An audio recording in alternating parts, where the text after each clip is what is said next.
Hi hello friends, welcome back to my YouTube channel. ಎಲ್ಲರೂ ಹೇಗಿದ್ದೀರಾ? I hope ಎಲ್ಲರೂ ಚೆನ್ನಾಗಿದ್ದೀರಾ ಅಂತ ಭಾವಿಸ್ತಾ ಇವತ್ತಿನ ವ್ಲಾಗ್ನ ಸ್ಟಾರ್ಟ್ ಮಾಡ್ತಾ ಇದ್ದೀನಿ ಫ್ರೆಂಡ್ಸ್.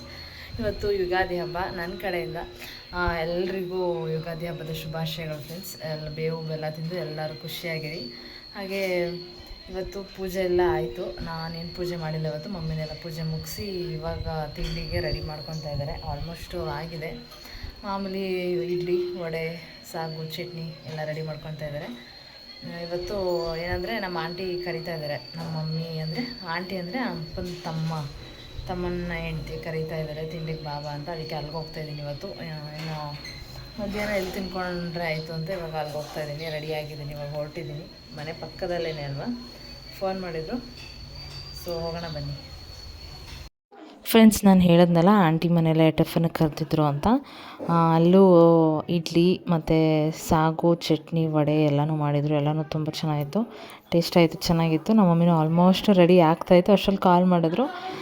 ಸೊ ಇಲ್ಲಿಗೆ ಬಂದೆ. ಮತ್ತು ನನ್ನ ಕಸಿನ್ಸ್ ನಿಖಿತಾ, ಮಾನಸ ಇವಾಗೆಲ್ಲ ಕಾಲೇಜೆಲ್ಲ ಮುಗ್ದಿದೆ. ಅವರು ಮನೇಲಿದ್ದಾರೆ. ಇವತ್ತು ಹಬ್ಬ ಆಗಿರೋದ್ರಿಂದ ಡೆಫಿನೆಟ್ಲಿ ರಜೆ ಇರುತ್ತೆ, ಮನೇಲಿದ್ದಾರೆ. ಹಾಗೆ ಫ್ರೆಂಡ್ಸ್, ಮಧ್ಯಾಹ್ನ ಸ್ವಲ್ಪ ರೆಸ್ಟ್ ಮಾಡಿ, ಟಿಫನ್ ಎಲ್ಲ ಆಗಿ ಮಧ್ಯಾಹ್ನ ಸ್ವಲ್ಪ ರೆಸ್ಟ್ ಮಾಡಿ ಊಟನೂ ಆಗಿ ಈವ್ನಿಂಗ್ ಏನಂದರೆ ಇವತ್ತು ಆಂಟಿ ಮನೆಗೆ ಹೋಗ್ತಾಯಿದ್ದೀನಿ. ಆಂಟಿ ಅಂದರೆ ಮಮ್ಮಿ ತಂಗಿ ಮನೆಗೆ. ಹೇಳಿದ್ನಲ್ಲ, ಅಜ್ಜಿ ಮನೆಯಲ್ಲೇ ಇರೋದು ಆಂಟಿ ಮನೆ. ಅಲ್ಲಿಗೆ ಹೋಗ್ತಾಯಿದ್ದೀನಿ. ಆಂಟಿ ಫೋನ್ ಮಾಡಿ ಇಲ್ಲಿಗೆ ಬಂದುಬಿಡಿ, ನಾಳೆ ಎಲ್ಲ ಇಲ್ಲೇ ಮುಗಿಸ್ಕೊಂಡು ಹೋಗಿರಂತೆ. ನಾನು ಮದುವೆಗೂ ಮುಂಚೆ ಹೋಗಿದ್ದೇನೆ, ಮದುವೆ ಆದಮೇಲೆ ಹೋಗೇ ಇರಲಿಲ್ಲ. ಅಲ್ಲಿಂದ ಬರುವಾಗಲೇ ಅಂದ್ಕೊಂಡೆ ನಾನು ಆಂಟಿಯ ಮನೆಗೆಲ್ಲ ಹೋಗ್ಬಿಟ್ಟು ಬರಬೇಕು ಅಂತ. ಹೆಂಗೂ ಫೋನ್ ಮಾಡ್ತಲ್ಲ, ಹೋಗ್ಬಿಟ್ಟು ಬರೋಣ ಅಂತ ಈವ್ನಿಂಗ್ ಒಂದು 5 ಅಷ್ಟರಲ್ಲಿ ಹೋಗ್ತಾಯಿದ್ದೀನಿ. ಅಂಕಲ್ ಬಂದು ಪಿಕ್ ಮಾಡಿಕೊಂಡು, ಮನೆಗೆ ಬಂದು ಪಿಕ್ ಮಾಡ್ಕೊಂಡು ಕರ್ಕೊಂಡು ಹೋಗ್ತಾಯಿದ್ದಾರೆ. ಇಲ್ಲೂ ಹಬ್ಬ ಆಯಿತು. ಮತ್ತು ಅಲ್ಲೊಂದು ಸ್ವಲ್ಪ ಎಲ್ಲರ ಜೊತೆನೂ ಟೈಮ್ ಸ್ಪೆಂಡ್ ಮಾಡಿಕೊಂಡು, ನಾಳೆವರೆಗೂ ಟೈಮ್ ಸ್ಪೆಂಡ್ ಮಾಡಿಕೊಂಡು ವಾಪಸ್ ಇಲ್ಲೇ ಮಮ್ಮಿ ಮನೆಗೆ ರಿಟರ್ನ್ ಆಗ್ತೀನಿ. ಮದುವೆಗೂ ಮುಂಚೆನೂ ಅಷ್ಟೇ ಆಂಟಿ ಮನೆಗೆ ಹೋಗ್ತಾಯಿದ್ದೆ ಅವಾಗವಾಗ. ಒಂದು 1 ಮಂತ್ಗೆ ಒಂದು ಸಲನಾದರೂ ಹೋಗ್ಬಿಟ್ಟು ಬರ್ತಾಯಿದ್ದೆ. ಎಂಗೇಜ್ಮೆಂಟ್ ಆದಮೇಲೆ 1 ಸಲ 2 ಸಲ ಏನೋ ಹೋಗಿದ್ದೆ. ಆಮೇಲೆ ನಿಮಗೆ ಗೊತ್ತಲ್ಲ, ಬ್ಯುಸಿ ಆಗಿಬಿಟ್ವಿ, ಹೋಗೋಕ್ಕಾಗಲಿಲ್ಲ. ಆಮೇಲೆ ಮದುವೆ ಆದಮೇಲಂತೂ ಇನ್ನೂ ಇಲ್ಲಿಗೆ ಮಮ್ಮಿ ಮನೆಗೆ ಬಂದು ಅಲ್ಲೇ 1-2 ಡೇಸ್ ಟೈಮ್ ಸ್ಪೆಂಡ್ ಮಾಡ್ತೀನಿ, ಮತ್ತು ವಾಪಸ್ ಹೊರ್ಟೋಗ್ಬಿಡ್ತೀನಿ. ಇನ್ನೇನು ಇಲ್ಲ, ಅಜ್ಜಿ ಮನೆಗೆ ಆಂಟಿ ಮನೆಗೆ ಎಲ್ಲದಕ್ಕೂ ಬರೋದಕ್ಕೆ ಆಗಲಿಲ್ಲ. ಹೆಂಗೋ ಇವಾಗ ಹಬ್ಬಕ್ಕೆ ಬಂದಿದ್ನಲ್ಲ, ಲಾಸ್ಟ್ ಟೈಮ್ ಬಂದಾಗಲೇ ಆಂಟಿ ಇಲ್ಲಿ ನಮ್ಮನೆ ಅಲ್ಲಿಗೆ ಬರ್ತೀನಿ ಅಂತ ಹೇಳಿದ್ರು. ಬಟ್ ನಾನೇ ಬೇಗ ಹೊರಟ್ಬಿಟ್ನಲ್ಲ, ಸೊ ಬರೋದಕ್ಕಾಗಲಿಲ್ಲ. ಅದಕ್ಕೆ ನೀನೇ ಬಾ ಅಂತ ಇವಾಗ ಕರೆದಿದ್ದಕ್ಕೆ ಬಂದಿದ್ದೀನಿ. ಈಗ ಎಲ್ಲರೂ ಅಜ್ಜಿನೂ ಬಂದಿದ್ದಾರೆ. ಆಲ್ರೆಡಿ ಮುಂಚೆನೇ ಬಂದಿದ್ದರು ಆಂಟಿ ಮನೆಗೆ. ಅಜ್ಜಿ ಮತ್ತು ಆಂಟಿ ಇಬ್ಬರು ಸೇರಿಕೊಂಡು ಒಬ್ಬಟ್ಟೆಲ್ಲ ಆಲ್ಮೋಸ್ಟ್ ರೆಡಿ ಮಾಡ್ತಾಯಿದ್ದಾರೆ, ನೋಡ್ತಾ ಇದ್ದೀರಲ್ಲ. ನಮ್ಮ ಮನೇಲಿ ಫ್ರೆಂಡ್ಸ್ ಯೂಶ್ವಲಿ ಕಡಲೆ ಅಂದರೆ ಹುರ್ಗಡ್ಲೆ ಒಬ್ಬಟ್ಟು ಜಾಸ್ತಿ ಮಾಡ್ತಾಯಿದ್ರು ನಮ್ಮ ಮಮ್ಮಿ. ಕಾಯಿ ಒಬ್ಬಟ್ಟು ತುಂಬ ಕಡಿಮೆ. ಈ ಹೊರಗಡೆ ಬೇಕ್ರಿಲಿ ತರಿಸ್ಕೊಂಡು ತಿಂತಾಯಿದ್ವಿ. ಯಾವಾಗಾದರೂ ಒಬ್ಬಟ್ಟು ಮಾಡೋದಕ್ಕಾಗಲಿಲ್ಲ ಫಂಕ್ಷನ್ಸಿಗೆ ಅಂತಂದರೆ. ಇವತ್ತು ಕಡಲೆ ಒಬ್ಬಟ್ಟು ಬದಲಿಗೆ ಕಾಯಿ ಒಬ್ಬಟ್ಟು ಮಾಡಿದ್ದಾರೆ ಆಂಟಿ. ಮತ್ತು ಪಾಯಸ ಮಾಡಿದ್ದಾರೆ. ಹೆಸರುಬೇಳೆ ಪಾಯಸ. ಪಾಯಸದಲ್ಲಿ ನನಗೆ ಸ್ವೀಟ್ ಅಂತೂ ತುಂಬ ಕಮ್ಮಿ ತಿನ್ನೋದು, ನಿಮ್ಗೆ ಹೇಳಿದ್ದೀನಿ ಆಲ್ರೆಡಿ. ಅಂಥದ್ರಲ್ಲಿ ಹೆಸರುಬೇಳೆ ಪಾಯಸ ಒಂದು ಸ್ವಲ್ಪ ಚೆನ್ನಾಗಿರುತ್ತೆ, ನನಗೂ ಇಷ್ಟ. ಅದಾದಮೇಲೆ ಬೇಳೆ ಸಾಂಬಾರು ಎಲ್ಲ ಫಸ್ಟೇ ರೆಡಿ ಮಾಡಿ ಇಟ್ಬಿಟ್ಟಿದ್ದಾರೆ ನಾವು ಬರೋದಕ್ಕಿಂತ ಮುಂಚೆನೇ.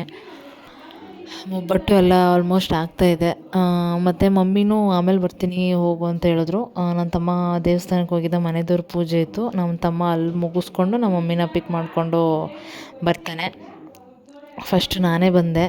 ಈಗ ಅಜ್ಜಿ, ಆಂಟಿ ಮತ್ತು ನನ್ನ ತಮ್ಮಂದಿರು ಎಲ್ಲ ಮನೇಲಿದ್ದಾರೆ. ಸ್ವಲ್ಪ ಹೊತ್ತು ಟೈಮ್ ಸ್ಪೆಂಡ್ ಮಾಡ್ಕೊಂಡು ಆಮೇಲೆ ಮಮ್ಮಿ ಬರ್ತಾರಲ್ಲ, ಎಲ್ಲರೂ ಜಾಯಿನ್ ಆಗ್ತೀವಿ. ಒಬ್ಬಟ್ಟೆಲ್ಲ ರೆಡಿ ಮಾಡಿದಾರಲ್ಲ ಫ್ರೆಂಡ್ಸ್. ಇವಾಗ ಟೇಸ್ಟು ಮಾಡ್ತಾಯಿದ್ದೀನಿ. ಬಿಸಿ ಬಿಸಿ ಕಾಯಿ ಒಬ್ಬಟ್ಟು ನೋಡೋಕ್ಕೂ ಒಂಥರ ಚೆನ್ನಾಗಿತ್ತು. ಕಾಯಿ ಒಬ್ಬಟ್ಟು ಅಂತಂದರೆ ಸ್ವಲ್ಪ ಸಾಫ್ಟಾಗಿರುತ್ತೆ, ತೆಳ್ಳಗಿರುತ್ತೆ, ಚೆನ್ನಾಗಿರುತ್ತೆ. ಅದು ಸ್ವಲ್ಪ ಬೇಗ ಹಾಳಾಗೋದಿಲ್ಲ ಅಂತ ಕೇಳ್ಪಟ್ಟಿದ್ದೀನಿ. ನಿಜವಾಗ್ಲೂ ಫ್ರೆಂಡ್ಸ್, ಫ್ರ್ಯಾಂಕ್ಲಿ ಹೇಳ್ತಾ ಇದ್ದೀನಿ ನಾನು, ತುಂಬ ಇಷ್ಟ ಆಯಿತು ಒಬ್ಬಟ್ಟು ನನಗೆ. ಚೆನ್ನಾಗಿತ್ತು. ನನ್ನ ಬೇಕ್ರಿಲಿ ಇವಾಗಂತೂ ಏನಂದರೆ ಒಂದು 2-3 ಸಲ ಟೇಸ್ಟ್ ಮಾಡಿದ್ದೀನಿ ನಾನು. ಹೋಳಿಗೆ ಮನೆ ಅಂತ ಇವಾಗ ತುಂಬ ಕಡೆ ಆಗ್ಬಿಟ್ಟಿದೆ. ಕಾಯಿ ಒಬ್ಬಟ್ಟು ತುಂಬ ಚೆನ್ನಾಗಿ ಮಾಡ್ತಾರೆ. ಅದರಲ್ಲಿ ಸ್ವಲ್ಪ ಮುಂಚೆ ಎಲ್ಲ ಟೇಸ್ಟ್ ಹೆಂಗಿರ್ತಾಯಿತ್ತು ಅಂತಂದರೆ ಸ್ವಲ್ಪ ಆರ್ಟಿಫಿಷಿಯಲ್ ಆಗಿರ್ತಾಯಿತ್ತು. ಅಂದರೆ ಬೇಕ್ರಿಲಿ ಹೆಂಗೆ ಸಿಗ್ತಾಯಿತ್ತು ಹಂಗೆ ಇರ್ತಾಯಿತ್ತು. ಇವಾಗೆಲ್ಲ ಏನಾಗ್ಬಿಟ್ಟಿದೆ ಅಂದರೆ ಒಬ್ಬಟ್ಟು ಸೇಮ್ ಮನೇಲಿ ಹೆಂಗೆ ಕಾಯಿ ಒಬ್ಬಟ್ಟು ಮಾಡ್ತೀವಿ ಅದೇ ಥರ ಸಿಗ್ತಾಯಿದೆ ತುಂಬ ಹತ್ತಿರದಲ್ಲೇ. ಈಗ ಮೈಸೂರು ಸೈಡೆಲ್ಲ ನಾವು ಎಮರ್ಜೆನ್ಸಿಗೆ ತೊಗೊಂಬಂದರೆ ಯಾವುದಾದ್ರೂ ಹಬ್ಬಕ್ಕೆ ಅದ್ರ ಗೆಸ್ಟ್ ಬಂದರೆ ಎಮರ್ಜೆನ್ಸಿಗೆ ಒಬ್ಬಟ್ಟು ಮಾಡೋಕ್ಕಾಗಲ್ಲ ಅನ್ನುವಾಗ ತೊಗೊಂಬಂದರೆ ಏನಾಗುತ್ತೆ ಅಂದರೆ ಸೇಮ್ ಮನೇಲಿ ಹೆಂಗೆ ಕಾಯಿ ಒಬ್ಬಟ್ಟು ಮಾಡಿದ್ರು ಅದೇ ಥರ ಸಿಗ್ತಾಯಿದೆ ಇವಾಗ ಮೈಸೂರಲ್ಲೆಲ್ಲ. ಅಂದರೆ ಇವಾಗ ಆಂಟಿ ಮಾಡಿದ್ದಾರಲ್ಲ ತುಂಬ ಚೆನ್ನಾಗಿತ್ತು, ಒಂಥರ ಚೆನ್ನಾಗಿತ್ತು ಟೇಸ್ಟು. ಇನ್ನೊಂದು ತಿನ್ನಬೇಕು ಅನಿಸ್ತು, ಅಷ್ಟು ಚೆನ್ನಾಗಿತ್ತು ಟೇಸ್ಟ್ ಅಂತೂ. ಸಿಕ್ಕಾಪಟ್ಟೆ ಇಷ್ಟ ಆಯಿತು ನನ್ನ ಫ್ರೆಂಡ್ಸ್ ನನಗಂತೂ. ಗೈಸ್ ಇವಾಗ ಇಷ್ಟೊತ್ತವರೆಗೂ ಟೈಮ್ ಪಾಸ್ ಮಾಡ್ಕೊಂಡು ಮಾತಾಡಿದ್ದಾಯಿತು. ಇವಾಗ ಊಟ ಬಡ್ಸೋಕೆ ರೆಡಿ ಮಾಡ್ತಾ ಇದ್ದಾರೆ ಎಲ್ಲರೂ. ಹಾಕೊಂಡು ಒಬ್ಬಟ್ಟು ಊಟ ಫ್ರೆಂಡ್ಸ್, ಒಬ್ಬಟ್ಟು ಒಂದ್ಸಲ ಒಬ್ಬಟ್ಟು ತಿನ್ಕೊಂಡು. ಅಪೇಕ್ಷಾ ಇವಳು ನಮ್ಮ ಮಾವನ ಮಗಳು, ಹುಡು ನಮ್ಮ ಮಾವನ ಮಗಳು. Hi hi madam. ಎಲ್ರಿಗೂ ಹೊಟ್ಟೆ ಸಿಗ್ತಾ ಇದೆಯಂತೆ. ಹಬ್ಬದ ಊಟ ಮಾಡೋಕೆ ರೆಡಿ ಆಗಿದ್ದೀವಿ ಫ್ರೆಂಡ್ಸ್, ಮಾಡೋಣ. ಹಾಗೆ ಫ್ರೆಂಡ್ಸ್ ಎಲ್ಲರೂ ಒಟ್ಟಿಗೆ ಊಟಕ್ಕೆ ಕೂತ್ಕೊಂಡ್ವಿ. ನನ್ನ ತಮ್ಮ ಅಂದರೆ ನಮ್ಮ ಆಂಟಿ ಮಗ ಮತ್ತು ನಮ್ಮ ಆಂಟಿ ಇಬ್ಬರು ಸೇರಿ ಊಟಕ್ಕೆ ಬಡಿಸ್ತಾ ಇದ್ದಾರೆ.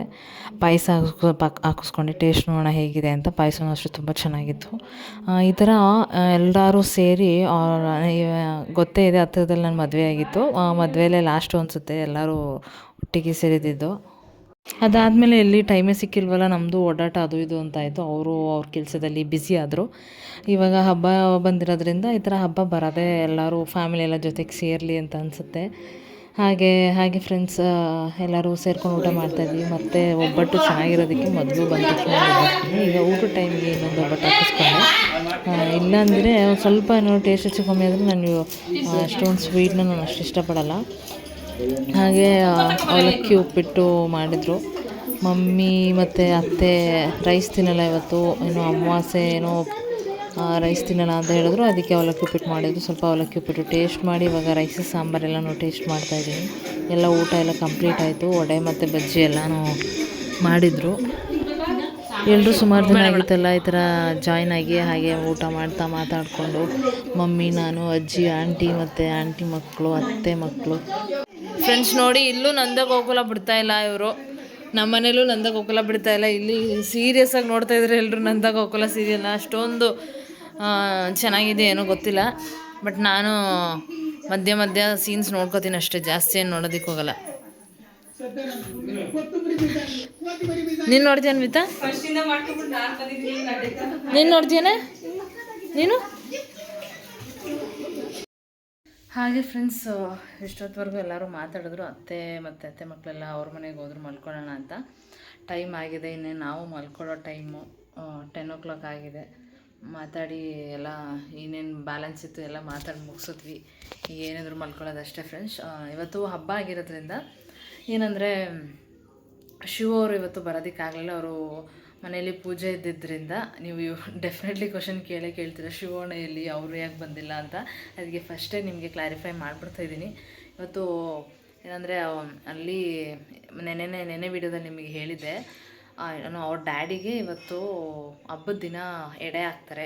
ಎಡೆ ಹಾಕಿ ಪೂಜೆ ಮಾಡ್ತಾರೆ. ಒಬ್ಬಟ್ಟು ಮತ್ತು ಟಿಫನ್ ಏನಾದರೂ ಬಾತೆಲ್ಲ ಮಾಡಿ ಪೂಜೆ ಮಾಡ್ತಾರೆ. ಸೊ ಅಲ್ಲಿ ಸ್ವಲ್ಪ ಬ್ಯುಸಿ ಆದರು. ಅದಾದಮೇಲೆ ಡ್ಯೂಟಿನೂ ಸ್ವಲ್ಪ ಅರ್ಜೆನ್ಸಿ ಡ್ಯೂಟಿ ಬಂತು ಅಂತ ಡ್ಯೂಟಿಗೂ ಹೋಗಿ ಬಂದರು. ಸೊ ಒಟ್ಟಿಗೆ ನಾಳೆ ಬರ್ತೀನಿ ಅಂತ ಹೇಳಿದ್ರು. ಹಬ್ಬದ ದಿನ ಅವರು ಬರೋಕ್ಕಾಗಲಿಲ್ಲ. ಇಲ್ಲಿ ನಾನು ಸಿಂಗಲ್ ಆದೆ, ಎಲ್ಲ ಅವರು ಸಿಂಗಲ್ ಆದರು ಫ್ರೆಂಡ್ಸ್. ಯೂಶ್ವಲಿ ಹೆಣ್ಮಕ್ಳಿಗೆ ಒಂದು ಪರ್ಸನಲ್ ಪ್ರಾಬ್ಲಮ್ ಅಂತ ಇರುತ್ತೆ. ಅದರಿಂದ ನಾನು ದೇವಸ್ಥಾನ ಎಲ್ಲೂ ಹೋಗೋಕ್ಕಾಗಲಿಲ್ಲ. ದೇವಸ್ಥಾನಕ್ಕೆ ಹೋಗೋದಿದ್ದಿದ್ರೆ ಡೆಫಿನೆಟ್ಲಿ ಅವ್ರು ಬರ್ತಾಯಿದ್ರು. ಎಲ್ಲಾದರೂ ಹೊರಗಡೆ ದೇವಸ್ಥಾನಕ್ಕೆ ಹೋಗ್ತಾಯಿದ್ವಿ ಅಂತ ಅನಿಸುತ್ತೆ. ಮತ್ತು ಇನ್ನೊಂದು ತುಂಬ ಅರ್ಜೆನ್ಸಿಲಿ ಇರೋದು ಅಂದರೆ ಸ್ವಲ್ಪ ಮಹದೇಶ್ವರ ಬೆಟ್ಟಕ್ಕೆ ಹೋಗ್ಬಿಟ್ಟು ಬರಬೇಕು. ಮದುವೆ ಆದಾಗಲಿಂದ ಅನ್ಕೊತಾ ಇದ್ದೀವಿ, ಹೋಗೋಕ್ಕೆ ಆಗ್ತಾಯಿಲ್ಲ. ದೇವಸ್ಥಾನಗಳಿಗೆ ಹೋಗೋಕ್ಕಾಗ್ತಾಯಿಲ್ಲ. ಟೈಮು ಸಿಗ್ತಾಯಿಲ್ವೋ ಏನೋ, ನಾವು ಟೈಮ್ ಮಾಡ್ಕೊತಾ ಇಲ್ವೋ ಗೊತ್ತಿಲ್ಲ. ಬಟ್ ಇನ್ನೊಂದು 2-3 days ಆದಮೇಲೆ ಪ್ಲ್ಯಾನ್ ಮಾಡಿಕೊಂಡು ನೆಕ್ಸ್ಟ್ ವೀಕ್ ಆದರೂ ಹೋಗ್ಬಿಟ್ಟು ಬರಬೇಕು ಮಹದೇಶ್ವರ ಬೆಟ್ಟಕ್ಕೆ. ಸುಮಾರು ದಿನದಿಂದ ಅನ್ಕೊತಾ ಇದ್ವಿ. ಮದುವೆಗೂ ಮುಂಚೆಯೇ ಅಂದ್ಕೊಂಡಿದ್ವಿ ಹೋಗ್ಬಿಟ್ಟು ಬರೋಣ ಅಂತ. ಬಟ್ ಮದುವೆಗೂ ಮುಂಚೆ ಆಗಲಿಲ್ಲ. ಮದುವೆ 2-3 months ಅಂತಲೇ ಬಿಸಿ ಆಗಿಬಿಟ್ವಿ. ಈಗ ಮದುವೆ ಆದಮೇಲೆ 2 months, ಕರೆಕ್ಟಾಗಿ 2 months ಆಗ್ತಾ ಬಂತು. ಅದಕ್ಕೆ ಇನ್ನೊಂದು 3-4 days ಆದಮೇಲೆ ಹೋಗ್ಬಿಟ್ಟು ಬರೋಣ ಅಂತ ಡಿಸೈಡ್ ಮಾಡಿದ್ದೀವಿ ಫ್ರೆಂಡ್ಸ್. ನೋಡೋಣ ಏನಾಗುತ್ತೆ ಅಂತ.